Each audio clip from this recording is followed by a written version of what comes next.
Is your mobile phone turned horizontally? Yes. Okay. Is it okay? Yeah, yes, I know. I just said it's kind of square. Well, I think we're just a few minutes before start, so it's probably not a good idea to start fiddling with settings. I don't have an immediate solution off the top of my head. Otherwise, I can turn the phone like this. No, we need it horizontal. And what is the problem? That the framing is in proportion 4:3 and it's not 16:9. 16:9 is the standard video framing, but that's fine. It's okay. I'm sorry, I have no idea what you're talking about. No worries. We can work with that. No worries at all. Could you count to 5, 6 so I can hear the sound? Of course, 1, 2, 3, 4, 5. 1, 2, 3, 4, 5. Thank you very much. And yeah, we're good. I think everything else is good. We're going to start soon so we can keep your camera open.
Good afternoon, everyone, and thank you for joining us at this press briefing.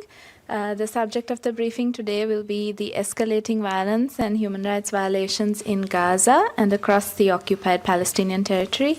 I'll begin with a quick introduction of our speakers today. We will have opening remarks from 4 speakers, 2 of them in the room with us, and 2 special rapporteurs who will be speaking online. Here with us, we have Mr. Pedro Arrojo-Agudo, the Special Rapporteur on the right to water and sanitation, and Mr. George Katrougalos, who is the independent expert on the promotion of a democratic and equitable international order. Online, we have Ms. Francesca Albanese, who is the Special Rapporteur on the situation of human rights in the Palestinian territories occupied since 1967, and Dr. Tlaleng Mofokeng, who is the Special Rapporteur on the right to health. Each of the speakers will have brief opening remarks. We will begin with Ms. Albanese, Special Rapporteur. You have the floor.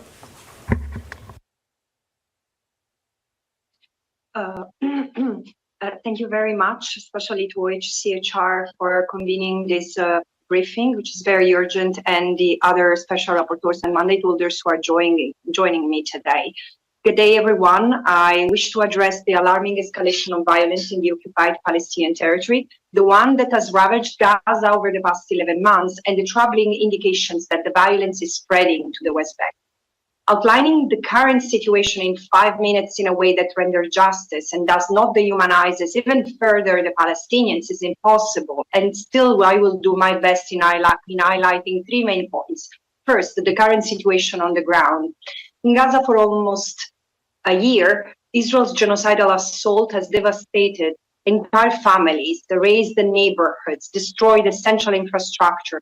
The scale of this destruction has led to allegations of homicide, urbicide, scholasticide, medicide, cultural genocide, and more recently, ecocide.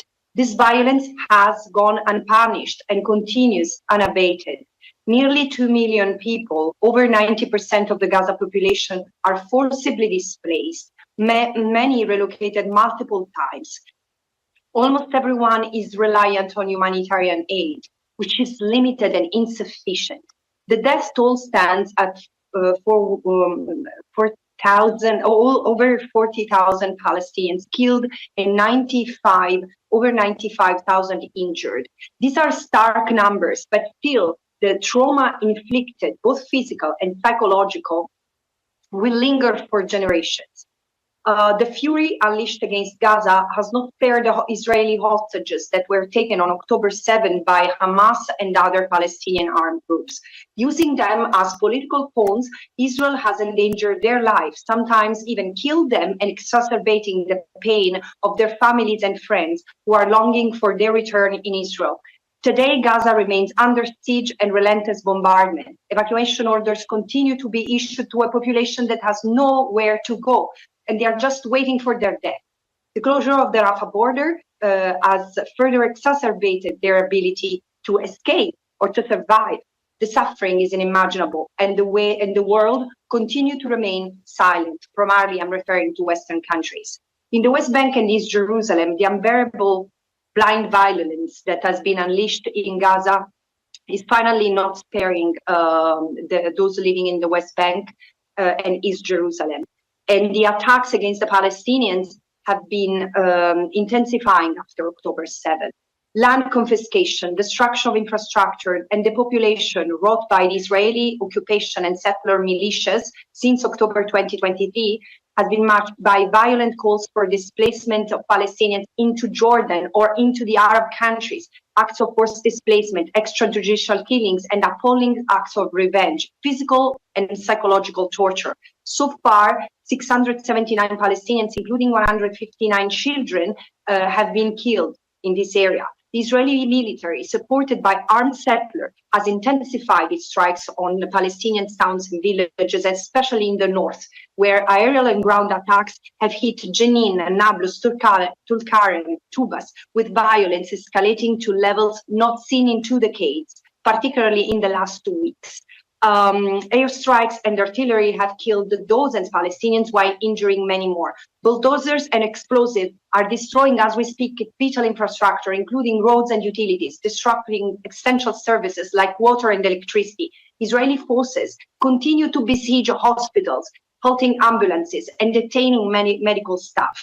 Israeli leaders have openly called the West Bank towns and refugee camps mini Gazas, and despite these apparent crimes and continued incitement from top officials, those responsible for these crimes remain unpunished. The second element I want to bring to your attention is, despite the horror on the ground, hope comes from the people who are protesting against the complicity that is allowing Israel to commit this crime, and hope comes from the international justice system, which is producing a seismic shift in recent months. First, the International Criminal Court has been requested to issue arrest warrants concerning various atrocities, underscoring the need for accountability.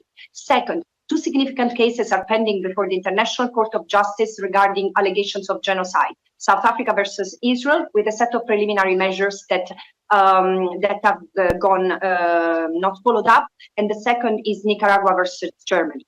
Third, the International Criminal Court, third, almost 60 days ago, the ICJ has issued an historical decision, an advisory opinion that declares all Israel's presence in the occupied Palestinian territory unlawful, amounting to annexation, violation of Palestinian self-determination, and therefore to be dismantled.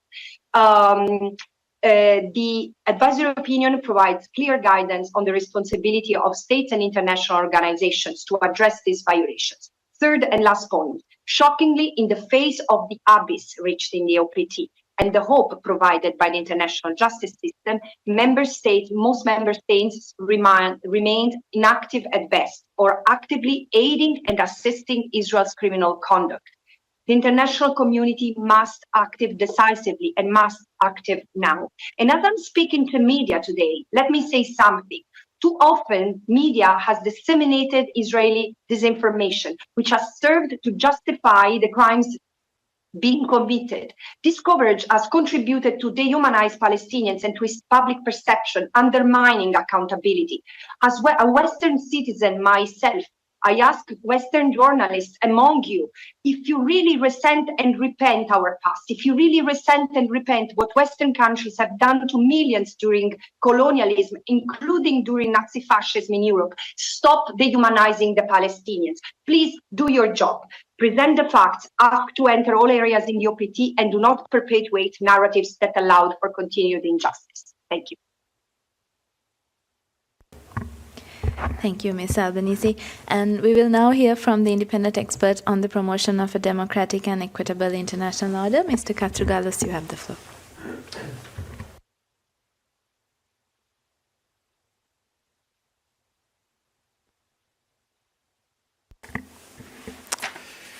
It is clear now to everybody that there is an evolving tragedy in Palestine. However, this tragedy is not an issue just for the Palestinians. It is immediately related to the future of multilateralism and the United Nations system of rules. There is nowadays an obvious crisis of both of them. Double standards, silence before major international crimes like those committed in Gaza, official threats against international judges. Recently, the prosecutor of the International Criminal Court has said that he had heard from a senior figure that the court was not built for the West and its allies, but just for Africa and thugs like Putin. So I think that it is important for the future of a fair, just, democratic, equitable international order, not to adopt double standards regarding international crimes, but have a uniform position based on principles, values, the United Nations Charter. It is important the immediate recognition of the state of Palestine. It is of utter importance all states to exert pressure for an immediate stop, a ceasefire of the war in Gaza. The warrants recently demanded by the prosecutor of the ICC are a promise of accountability and of impunity for the occupied Palestinian territory. This promise should be kept. Any further delay would undermine the deterrent effect that accountability could create. It is really regrettable that European states have acted against these warrants. The International Court of Justice, which will determine the state responsibility of Israel, has already declared the occupation illegal. Its work is complementary to the work of the ICC for full justice in Palestine. Both courts must do their work without foreign interference and threats to demonstrate the promise of global justice and individual accountability for all victims of this war. Many thanks. Thank you. And we continue with the Special Rapporteur on Water. Mr. Agudo, you have the floor.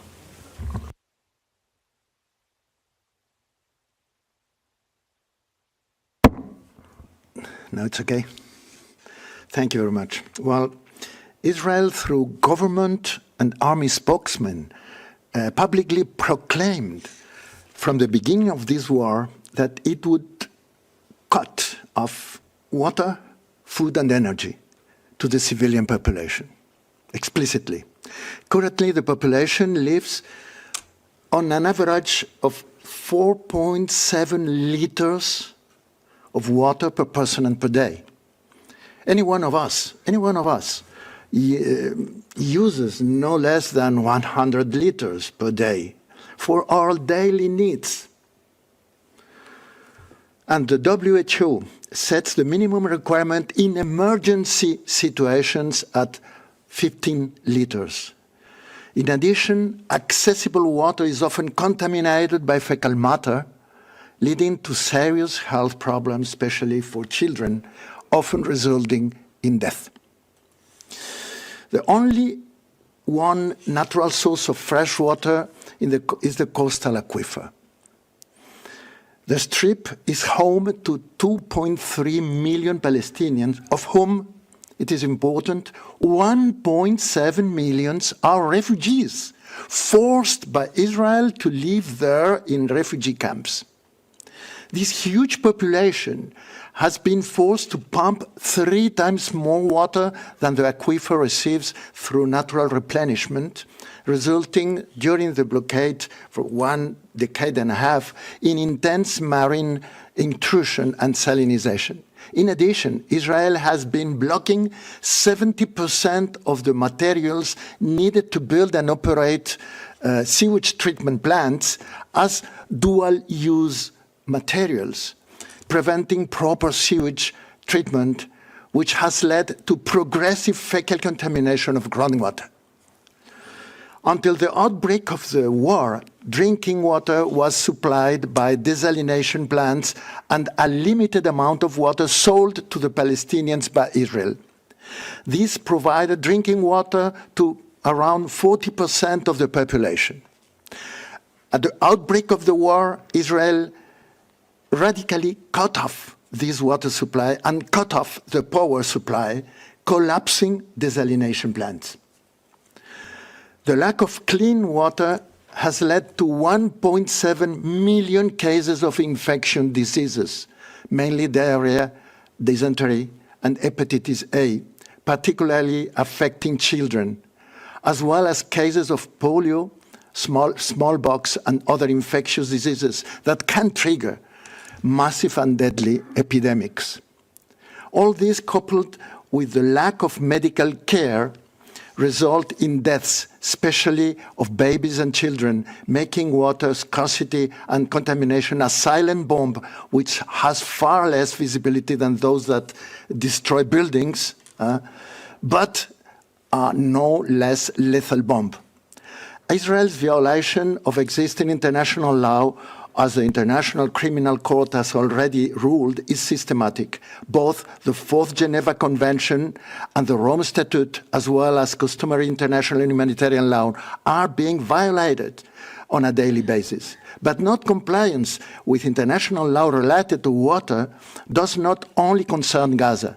The militarization of water in the occupied Palestinian territory has been at the heart of a policy of water and territorial apartheid for the past 50 years, including the destruction of basic Palestinian water infrastructure.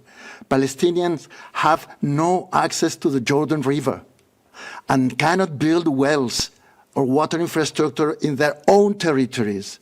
They have only 70 liters per person a day, and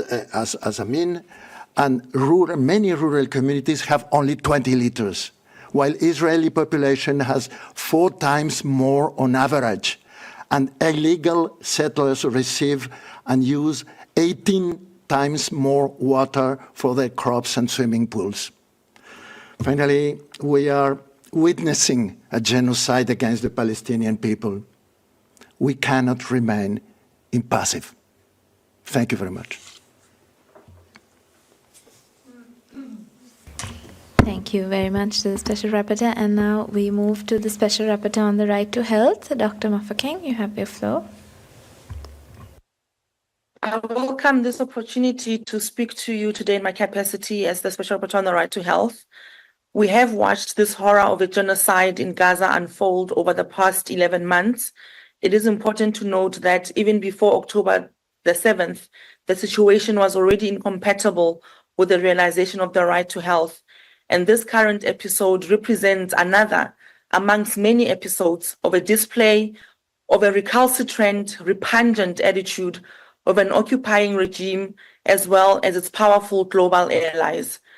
And this current episode of ongoing enactments of a decades-long genocidal plans is systemic, and it's sustained imperialist violence that experienced by Palestinians every single day since the occupation. According to the Gaza Ministry of Health, as of 14 September, approximately 41,000 Palestinians have been killed, 95,000 injured. And in the past 24 hours alone, 24 Palestinians were killed and 57 more injured that we can account for.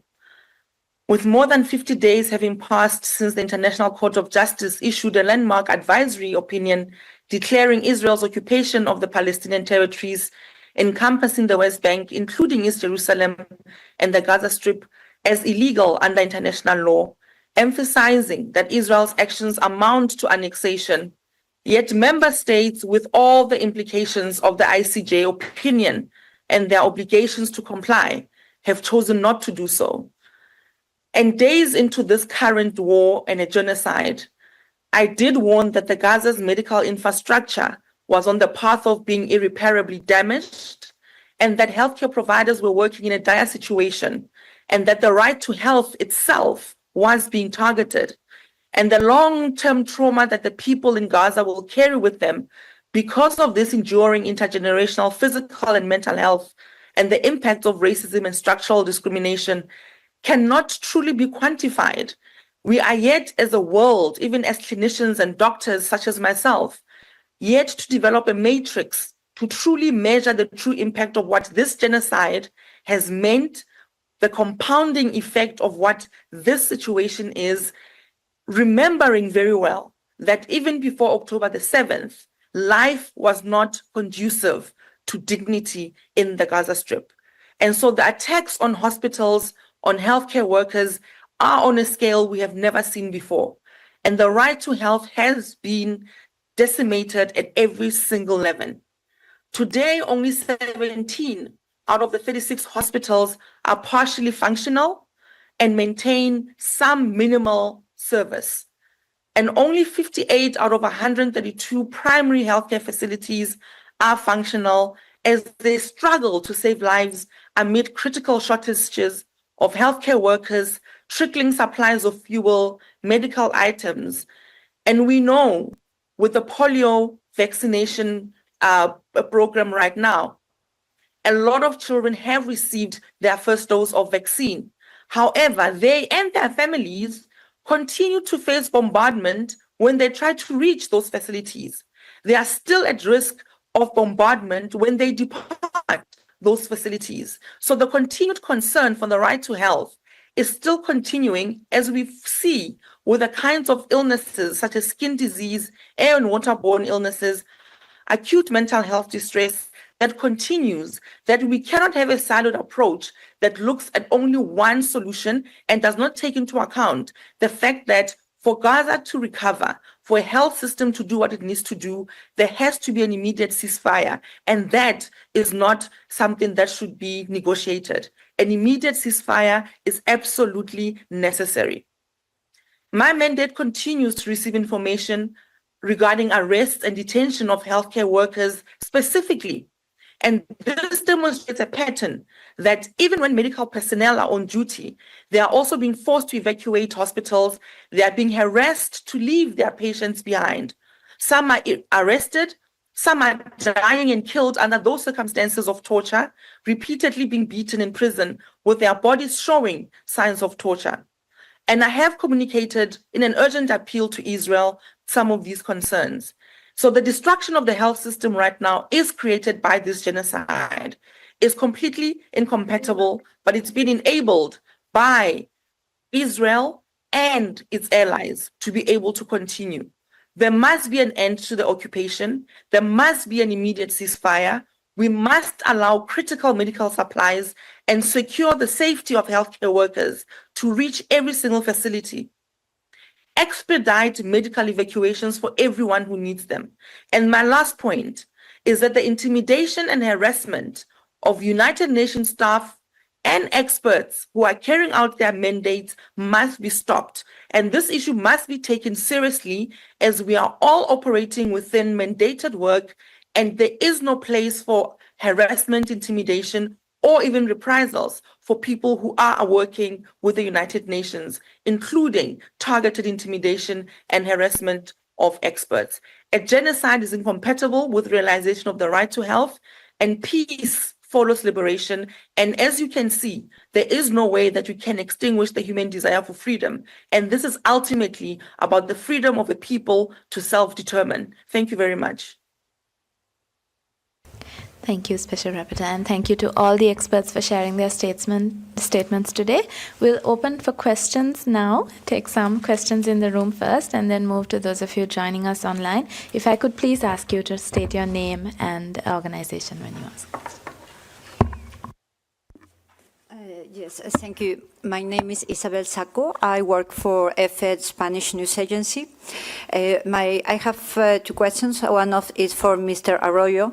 I would like to know if he considers that water is being used as a weapon of war in Gaza, concretely, and if you remember any other case or situation where water has been used in this way in a war. And for all the participants, if you could briefly say if you agree or not from the perspective of your own mandate, if there is genocide in Gaza or not. Thank you.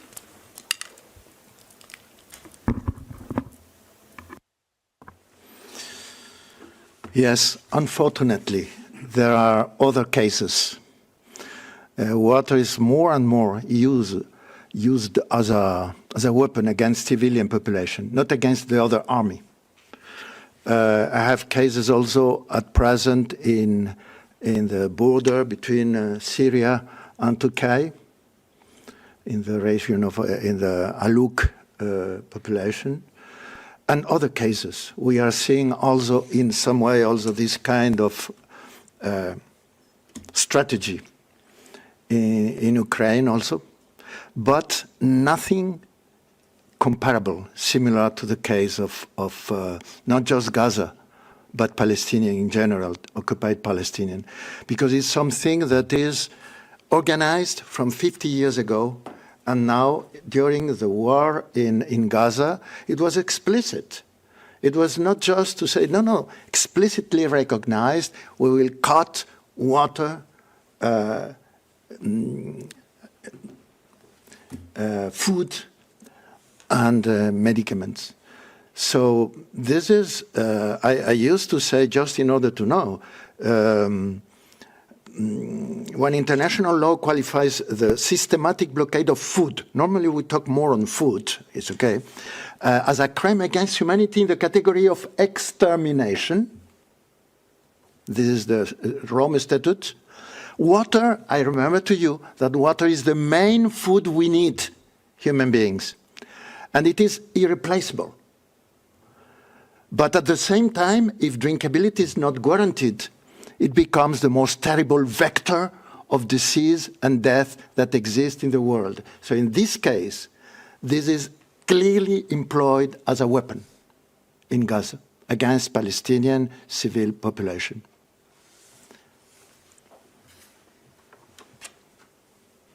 The second part of Isabel's question was directed at all of the experts. Would anybody like to respond? Maybe I repeat the question is if you consider from the own perspective of your mandate, if there is genocide, well, some of you already said, but not all of you, in Gaza, genocide in Gaza, and why? If you can just make a statement on this. Thank you. John? Yes, thank you for the question. I think that genocidal intent has been proven from the beginning, already at the hearing of South Africa's application. We had a lot of statements by Israeli officials stating, many of them, that Palestinians are animals that cannot be treated according to the international rules of conducting the war. And since then, the situation has gotten much, much more worse, as already Mrs. Albanese statements have been analyzing. So I think that there is not any more a question about that.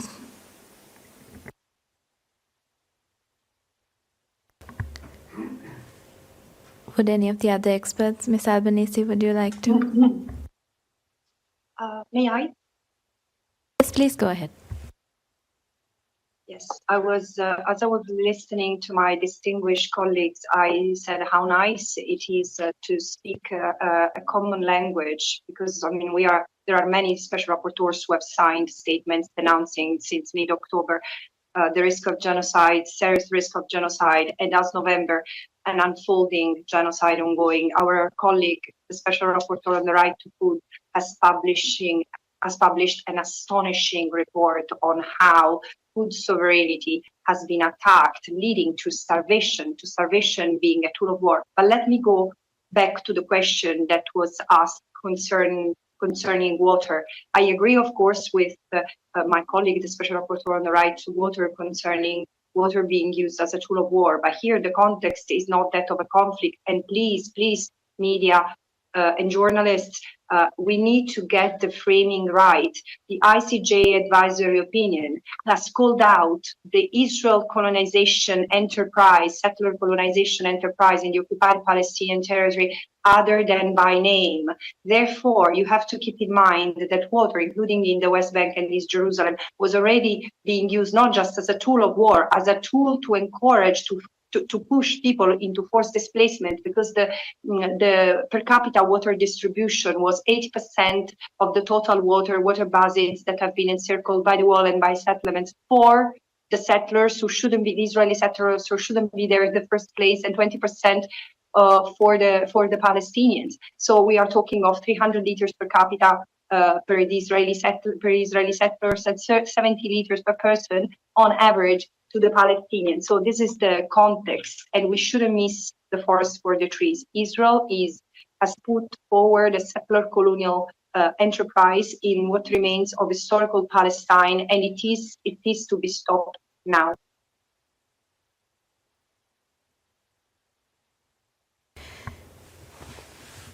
Yeah, we'll take that. Thank you very much, Musa Asi, Al Mayadeen TV. First of all, can please send us your notice. It's very important for our work.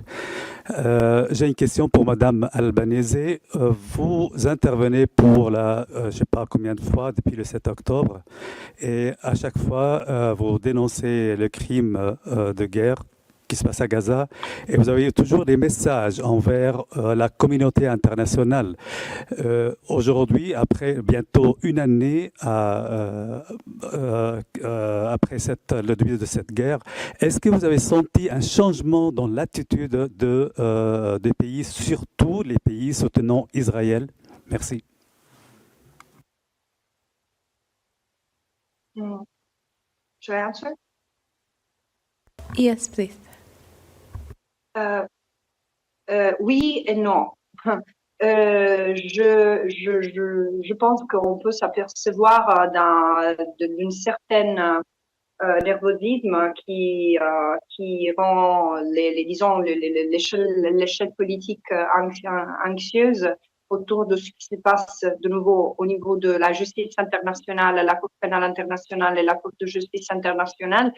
Mais ce que je vois, et c'est vraiment navrant, c'est qu'au lieu de résoudre le problème à la racine, c'est-à-dire au lieu d'exercer de la pression sur Israël, l'effort maintenant, c'est de monter encore plus d'excuses et de justifications pour la conduite criminelle d'Israël. Il n'y a aucune raison pour ignorer la décision de la Cour de justice internationale qui a déclaré que l'occupation, soit comme présence militaire, soit comme présence civile, doit être démantelée le plus vite possible, et personne réagit. Ça doit être jugé ça sera jugé, j'espère, par des tribunaux internationaux et par des tribunaux au niveau local aussi. Ça, c'est la justice dont on a besoin. Thank you. Yeah. Donc simplement ajouter, je suis d'accord avec Albanese, c'est vrai. Moi, je dirais que effectivement, la réaction existe, elle est positive, mais elle est insuffisante. Il y a plein de pays qui ne disaient rien, qui maintenant, explicitement, sont avec cette position de cesser le feu, etc., tout ce qu'elle a dit. Mais c'est pas suffisant du moment où les grands pouvoirs mondiaux continuent à justifier ou à faire le silence devant cette situation. Et donc, je pense qu'on est sur le point d'exiger à nos gouvernements la défense de l'ordre international. C'est même pas des Palestiniens ou pas. Comme il a dit, on a les Nations Unies en danger. L'organisation qu'on a réussi à faire, les lois qu'on a réussi à accorder, tout ça est en danger devant cette question. Jamie, and then Nina, and then we'll move to some questions online. Oh, sorry, did you want? Yes, please, go ahead.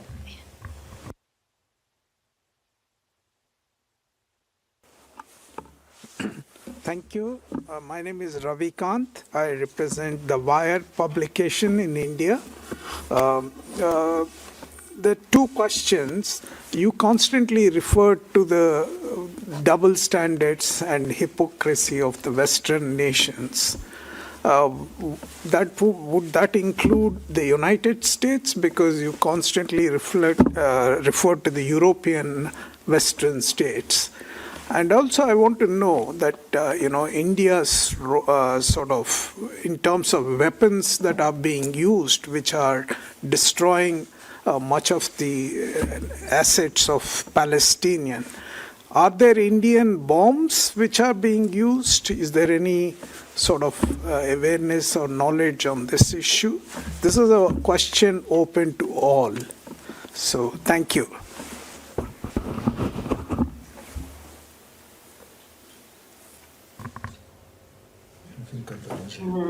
Ms. Albanese, will you take that question? Yes, happy to. I In fact, I was thinking after answering the previous question, sometimes we are unfair because international community is made of so many states, and we need to be very critical. But in fact, I would like to make sure that when we are critical, we do not overshadow the incredible shift that has been provoked by states like South Africa. And now, I mean, from South Africa to Chile, there has been a reaction from the global South. And I want to acknowledge the states and thank the states to save what remains to be saved of the international law-based system. When we talk of hypocrisy and double standards, I don't think that this is a prerogative of the Western countries only, though. There are countries in the Arab region and other countries in the global South who have proven to be strong allies of Israel at the expense of life and dignity of the Palestinians, but let me say, of the future of the Israelis as well, because a society which is traversed by a genocidal goal, by a genocidal force, has very little to be happy and to live safe. Very little to be happy about or to feel safe with. And concerning Indian weapons, no, I'm personally not aware about it, but this is, the involvement of the military and security sectors in the crimes that are committed in the context of Israel's settler colonial occupation of what remains of Palestine is something I intend to investigate as soon as possible. In fact, it was my plan to do that last year, and then the genocide happened, and this was postponed. But thank you for your input. Go ahead, George. I fully agree with what Ms. Albanese has said. Just because there was a direct question regarding United States, I must say that, of course, United States have not showed any kind of leadership in order to stop what's happening, the great tragedy in Gaza. Instead, they have invited, as you know, for the fourth time, Israeli Prime Minister Mr. Netanyahu in a very celebrating speech in the capital. And the little that it has been done regarding sending arms to Israel has not changed the situation. But practically it was, in my eyes at least, a PR relationship. So I really expect in this issue to be one of the issues of the debate towards the presidential elections, exactly because I said in my introductory remarks, I do not consider that an isolated issue, an isolated fact. As also my colleague Pedro Arrojo has said, it is a kind of test regarding the survival of the international system of based order.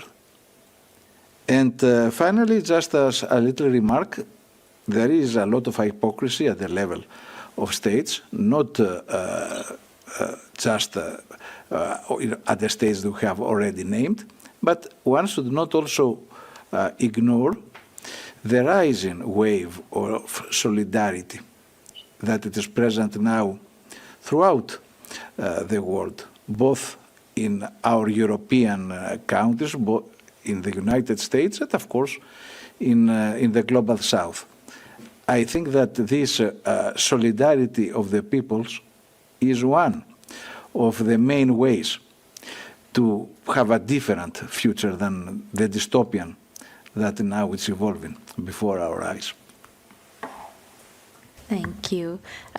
Jamie from the Associated Press.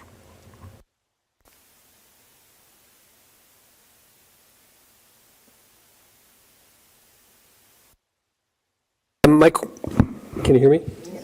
Okay. My question is for Ms. Albanese, I suppose, although also Mr. Arroyo-Agudo also made an allusion. You mentioned that the United Nations is in jeopardy I think if I understood your French comments correctly. And I just want to make sure, we've seen a number of recent strikes in Gaza against schools that have become shelters. And Israel, of course, says that those strikes are aimed at militants. So my question is the United Nations able to keep militants out of such shelters or somehow ensure that these shelters are devoid of any militants? And if not the United Nations, then who? Who should be doing that? Thanks. Ms. Albanese, please go ahead. Yes. I would like to answer in two parts. So first, is the UN in jeopardy? Yes, it is. And as the historian Ras Sigalo, who I keep on quoting, says, the fact that Israel was born as a state of exception to international law and to the rules set by the post-World War II order has not helped. In fact, I do believe that Israel has been a constant violator of international law, including jus cogens norms that admit to no derogation, like the prohibition of apartheid and racial segregation, and the prohibition of, and the duty to respect the right of self-determination of the Palestinians. But of course, the list is long because Israel has committed war crimes and potentially crimes against humanity, against the Palestinian people far before and for decades before the 7th of October.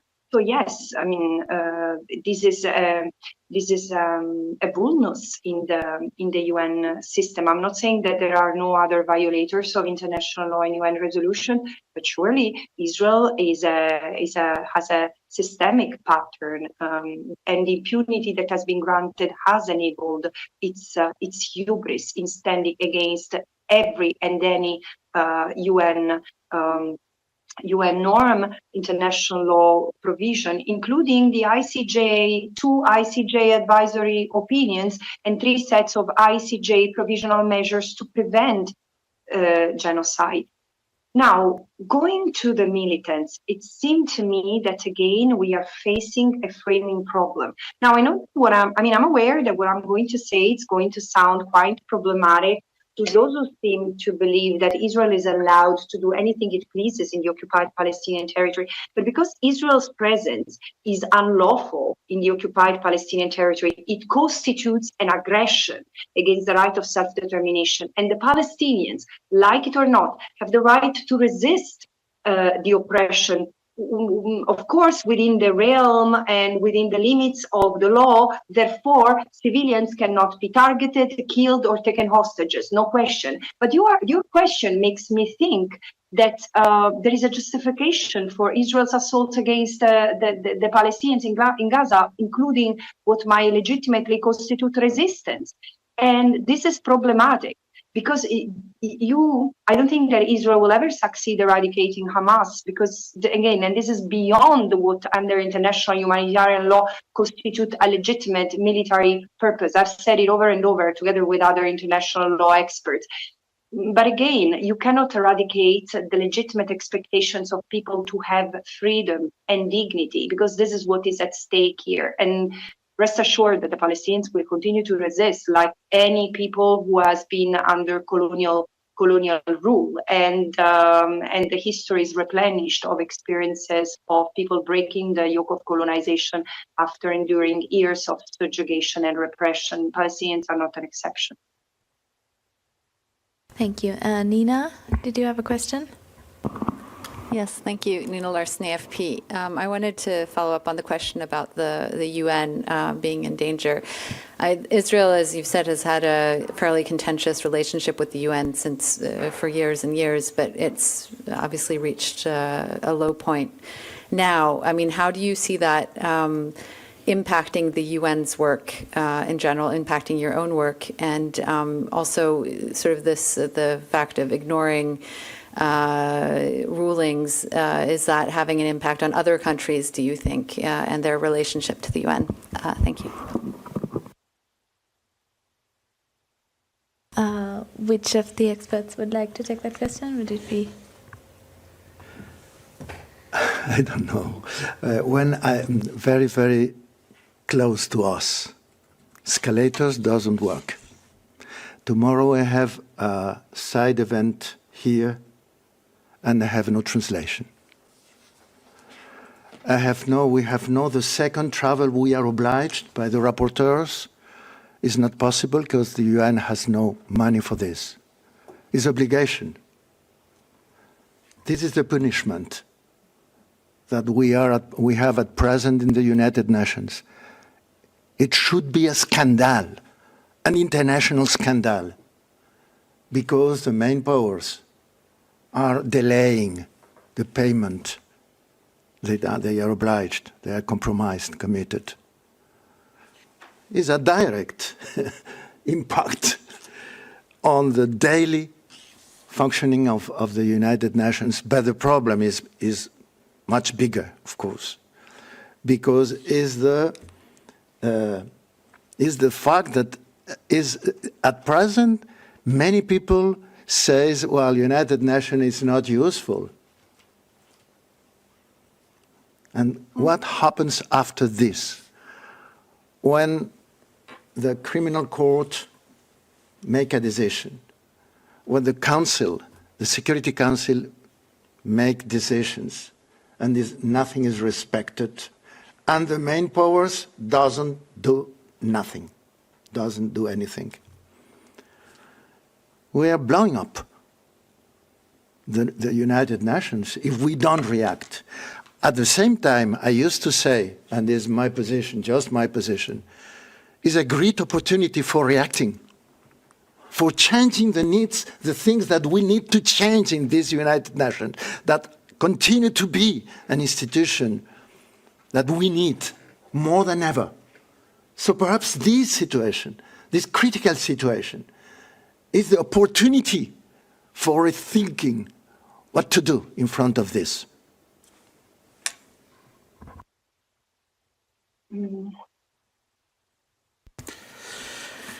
It is not just us. The Secretary General has recently said that the situation in Gaza, and he associated that also with Ukraine, the deadlock of the Security Council, I'm quoting now, may have perhaps fatally undermined the latter's authority, the Security Council. It is not an issue just for the Security Council. We see a deepening divide between North and South. Of course, there are conflicting interests, but in order to be able to work in a functional, if not harmonious, international order, a first obligation is for everybody to respect the United Nations rules. This is not happening in the case of Israel, and you are very right to say that it is not just what's happening on the ground. We have some very direct attacks, insults of high Israeli officials against the United Nations. I hope that it is not going to be continued. I trust that the progressive and democratic citizens of Israel would not let their country become a pariah like South Africa has become during the times of apartheid. May I? Yes, Vitali, go ahead, please. I share what my colleagues have said, although I think that it's unavoidable for Israel to become a pariah in the face of its continuous, relentless, vilifying assault on the United Nations on top of millions of Palestinians. But this year, the UN Secretary General, the General Assembly, the Human Rights Council have been constantly vilified. Not that it has not happened before, but never with this intensity. And also, let me shed light on what has happened to UNRWA, which is not only a lifeline for Palestinians in the occupied Palestinian territory today, but also Israel. UNRWA represents, as a subsidiary organ of the General Assembly, an untouchable mechanism that testifies the permanent responsibility of the United Nations toward the Palestinian people, till their question of self-determination and the right of return of millions of Palestinian refugees is not addressed and resolved. And this year, UNRWA has been attacked physically and functionally, it has had around 200 staff members killed. 70% of UNRWA infrastructure has been either destroyed or severely damaged. UNRWA premises have been attacked while sheltering thousands of civilians.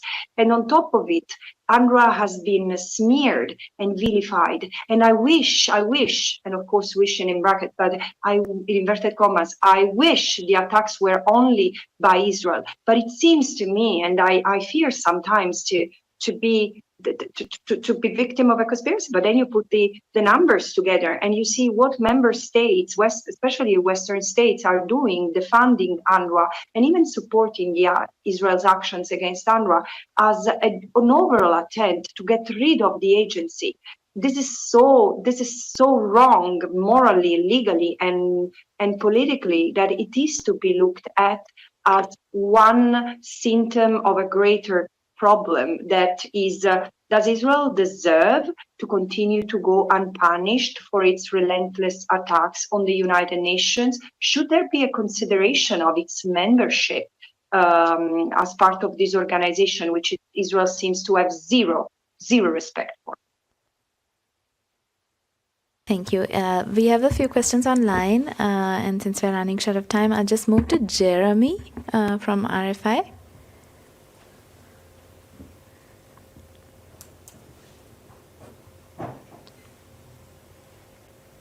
Yes, can you hear me now? Yes, can you hear me? Yes, we can hear you. Yeah, thank you. J'ai deux questions, je vais les poser en français. Une pour Monsieur Arrojo-Agudo, puisque j'ai l'impression que les chiffres qu'il a donnés sur l'eau disponible pour les gens de Gaza chaque jour sont légèrement différents de ce qu'on avait de l'OMS il y a de cela quelques temps. Je voudrais simplement qu'il puisse les répéter en français, combien de litres d'eau par personne disponible chaque jour, et la comparaison avec les colons était assez édifiante. Et puis lui demander aussi, on parlait il y a de cela quelques mois de cas de déshydratation et de personnes qui mouraient de déshydratation à Gaza. Je voudrais savoir si c'est aujourd'hui quelque chose qui a toujours lieu. Est-ce que ça a lieu tous les jours? Est-ce que ça a lieu toutes les semaines, tous les mois? Enfin, concrètement, est-ce que des gens meurent de soif chaque jour aujourd'hui à Gaza? Est-ce qu'on peut dire ça? Et puis une question pour Madame Albanese, puisque elle a parlé tout à l'heure des médias qui relayaient peut-être trop facilement je la cite, la désinformation israélienne. Je voudrais savoir à quoi elle pense en particulier. Voilà, merci. Pedro, I think the first part, yeah. Je répète en français ce que j'ai dit avant en anglais.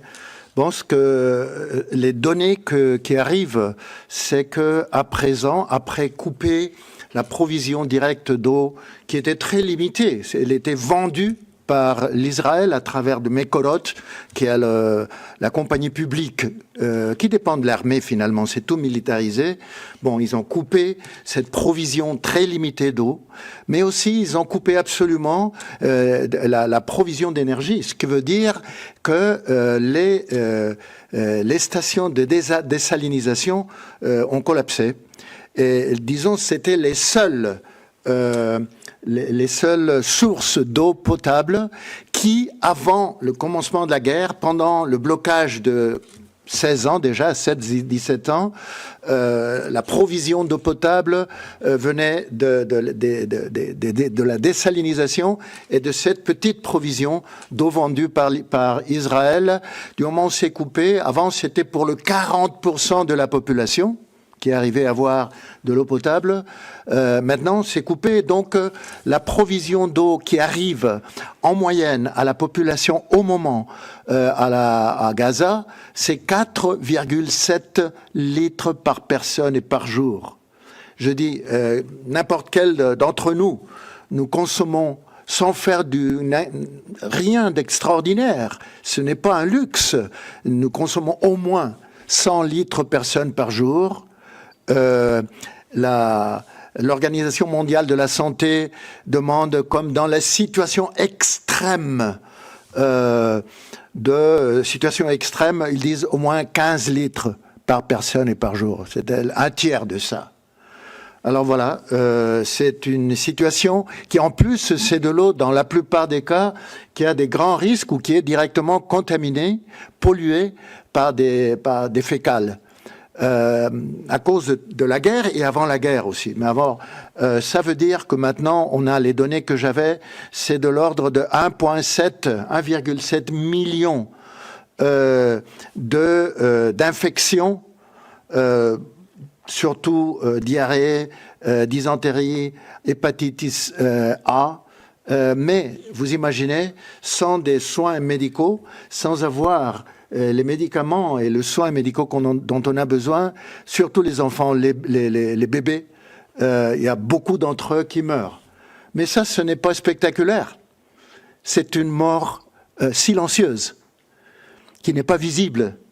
C'est pour ça que je dis, c'est une bombe silencieuse, mais continue à être létale. Thank you. Ms. Albanese? Oui, en fait, je suis gré à mon collègue Pedro Arrojo pour avoir utilisé ce concept de bombe silencieuse parce que c'est en fait quelque chose que j'ai utilisé dans mon premier rapport à l'anatomie de génocide. Juste si je peux me permettre d'ajouter ce que j'avais dit d'abord concernant l'allocation de l'eau et la consommation d'eau par habitant, je vais faire référence environ parce que ça c'est même avant le 7 octobre, la consommation d'eau était de 80% de ressources non totales disponibles pour les colons israéliens, pour d'autres Israéliens, ça dépend parce qu'il y a des rapports qui font la différence entre les colons et les citoyens d'Israël en Israël, et le 20% de ressources pour les Palestiniens, qui ça veut dire 300 litres d'eau par personne et par jour pour les Israéliens, et 70 litres d'eau par personne pour les Palestiniens. Mais il y a vraiment autant de littérature sur ce sujet par B'Tselem, par UNICEF, le WHO, Oxfam International, Human Rights Watch, c'est tout documenté. Le problème, c'est que rien dans les décennies précédentes a été suffisant pour bloquer le projet d'annexion, le projet d'acquisition de territoire par l'utilisation de la force qui carrément c'est une agression par Israël. Et oui, je reviens sur le point que ça c'est la mise en danger plus effrayante du système international parce que c'est systématique. Jamais la justice a abouti à rien contre Israël ou contre un Israélien, et ça a créé un climat d'impunité totale. Maintenant, concernant la deuxième partie de la question, la désinformation qui est, disons, soutenue par l'État d'Israël, d'abord, comme je l'ai dit dans mon rapport le mois de mars, je pense qu'il faut call the bluff. Et c'était quelque chose que Israël aurait dû être exposé, pour laquelle Israël aurait dû être exposé avant. Moi, j'ai appelé camouflage humanitaire, ce qu'Israël fait, d'utiliser le langage, l'argot du droit international, comme human shields, or military targets, or evacuation orders, pour lancer cette campagne génocidaire contre Gaza. Mais enfin, Israël a détruit des hôpitaux, des églises, des quartiers entiers, 80% de maisons, et tout est justifié parce que soit il y avait des combattants, sans fournir jamais des preuves croyables, sans laisser jamais rentrer un expert indépendant qui puisse vérifier. Et après, en disant, ouais, mais c'est pas vérifié, ça sera des sources de Hamas. C'est là que je deviens furieuse contre la presse qui valide les arguments de Israël sans jamais les tester. Mais il y a une ligne rouge qui ne permettra jamais de justifier ce qu'Israël a fait. Et c'est disons, la utilisation de de la famine, de la malnutrition et la sous-alimentation et la déshumanisation qui a fait des Palestiniens, parce qu'il n'y a aucune justification selon le droit international, même le droit international de conflit, qui permet d'affamer une population. Et ça, on soi-même est preuve d'intention, genocidal intent, d'intention génocidaire. Et après, le deuxième niveau, c'est que Israël, on nous dit, et surtout des Israéliens qui sont engagés contre l'occupation, l'apartheid et la violence déclenchée aujourd'hui contre Gaza, qui nous disent, bon, les Israéliens ne savent pas assez parce que Israël ne permet pas l'information. Moi, je dis que ça, c'est possible dans un monde comme celui-là d'aujourd'hui où tout le monde est connecté et tout est accessible, même aux Israéliens. Je pense que la responsabilité principale de Israël, c'est d'avoir nié la vérité à ses citoyens, que les Palestiniens sont des êtres humains qui n'ont pas le seul désir, comme seul désir de la vie, cela de tuer les Israéliens, parce que c'est ça la narration qui a dominé pendant des décennies, disons même la culture de la société Israël. Mais et pendant les derniers mois, c'est clair que de l'information qui était passée venait pas forcément censurée, mais simplement n'était pas passée aux citoyens et aux citoyennes israéliennes concernant les otages, concernant les conditions de vie à Gaza. Israël, encore aujourd'hui, continue à nier qu'il n'y a pas de crise d'aide humanitaire à Gaza, même si on n'arrive même plus à compter les attaques qui ont eu lieu à Gaza contre les humanitarian convoys, food convoys et centres de distribution.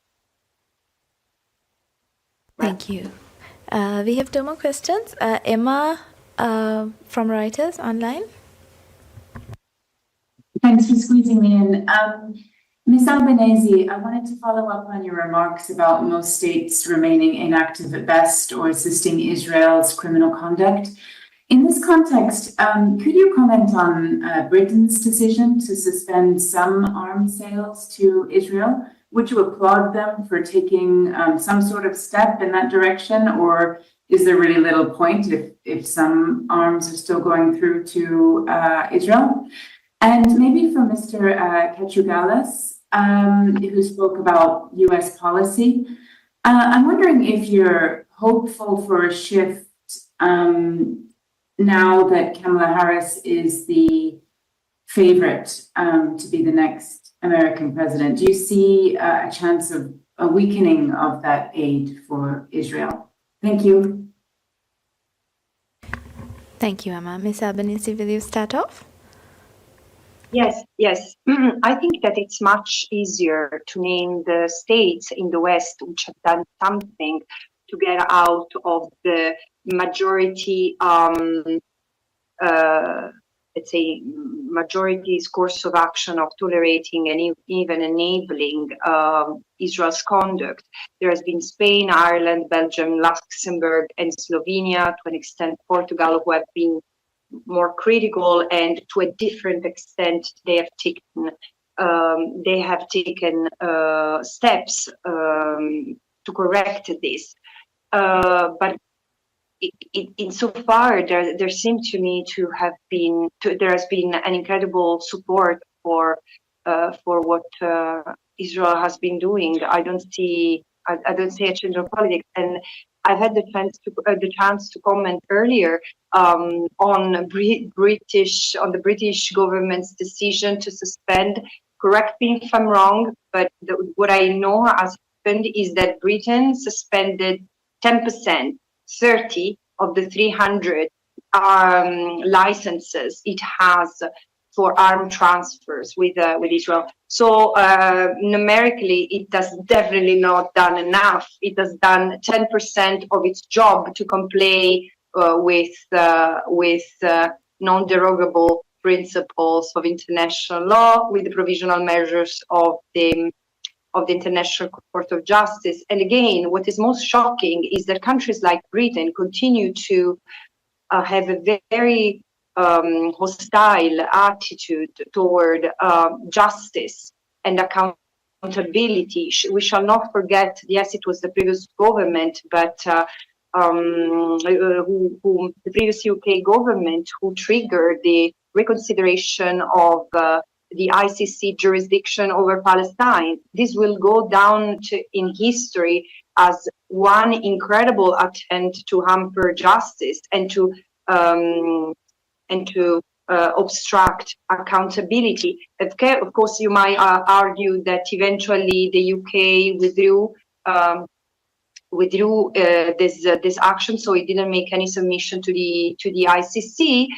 But this was not sufficient because it had meanwhile opened the cauldron to many other states to challenge that jurisdiction and therefore to delay justice. So had it been a real retraction, the UK should have made a submission to the ICC, encourage it to spearhead justice. And this is not what it has done. Instead, it continues to crack down on freedom of expression and freedom of association in solidarity with the Palestinians and with the Israelis who stand in support of the Palestinians. But I really trust the British people who seem to continue to stand in solidarity even in the face of this crackdown. Thank you, and to George.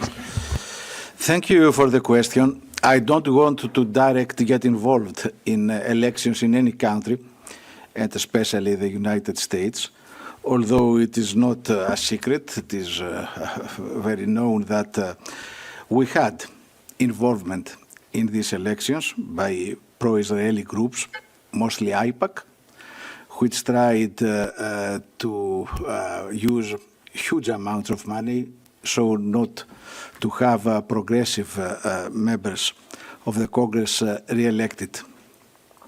What I expressed, exactly because, as I'm also mentioning in my report, is a hope for overcoming this divide between North and South by respecting the United Nations Charter and the rules of the United Nations, is that the United States should reconsider.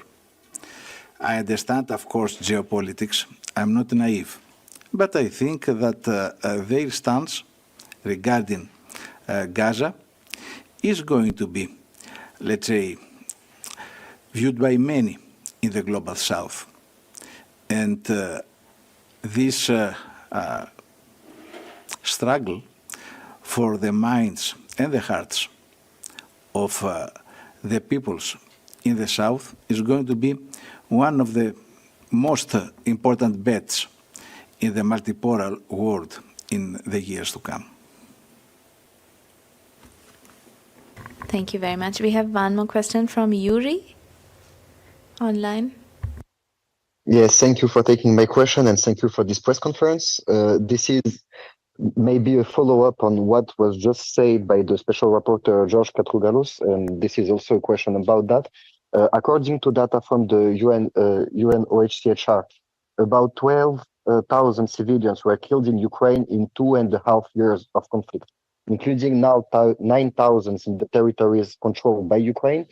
At the same time, at least 41,000 civilians were killed by the Israeli army in Gaza in less than a year, in 11 months.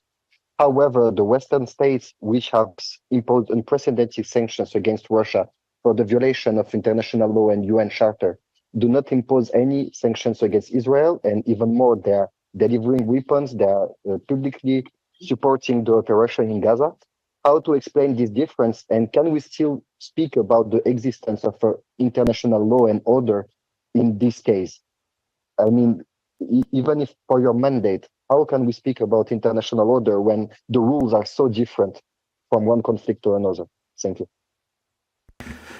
As I said from the beginning, the rules are not different. The application is, and we cannot anymore stand these kind of double standards and hypocrisy. I think I was clear, but it's easy for me to repeat it. Thanks for your question. Thank you. Do we have any other questions? Jamie, maybe the last one, because we are... Sure, thank you. My question is for Madam Albanese again.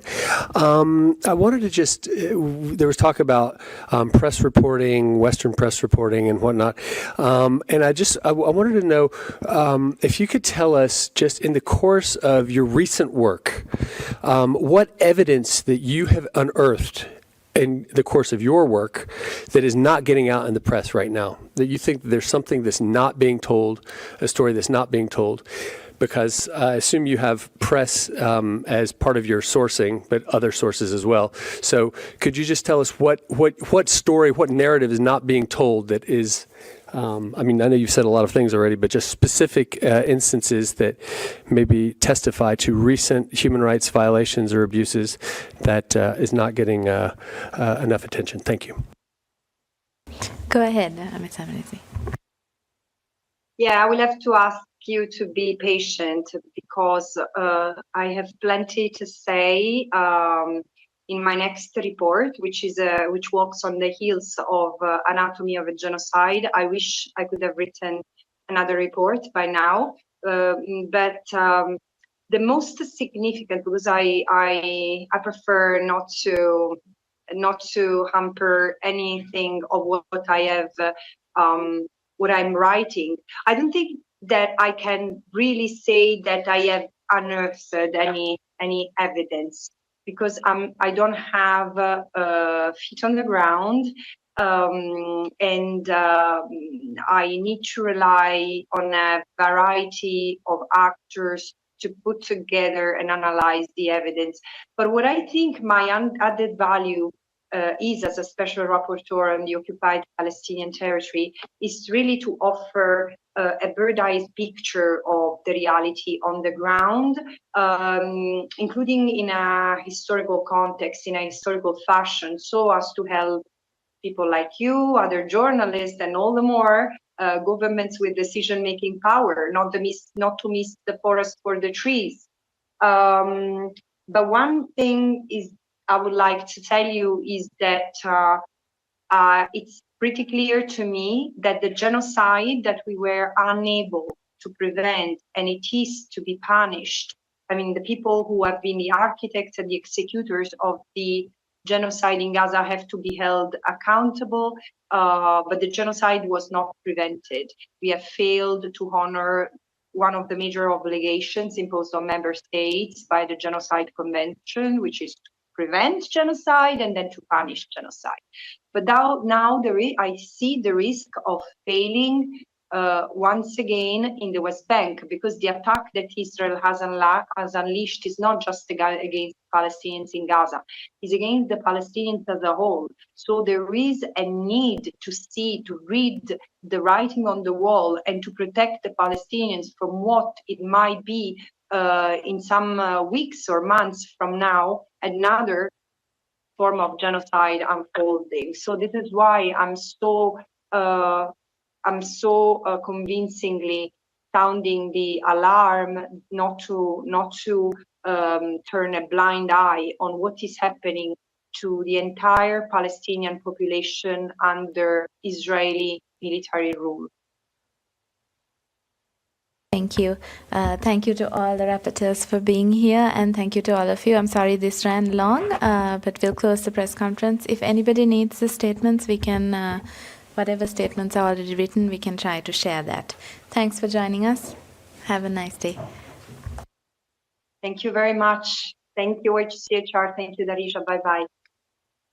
Bye, everyone. Thanks. Recording stopped.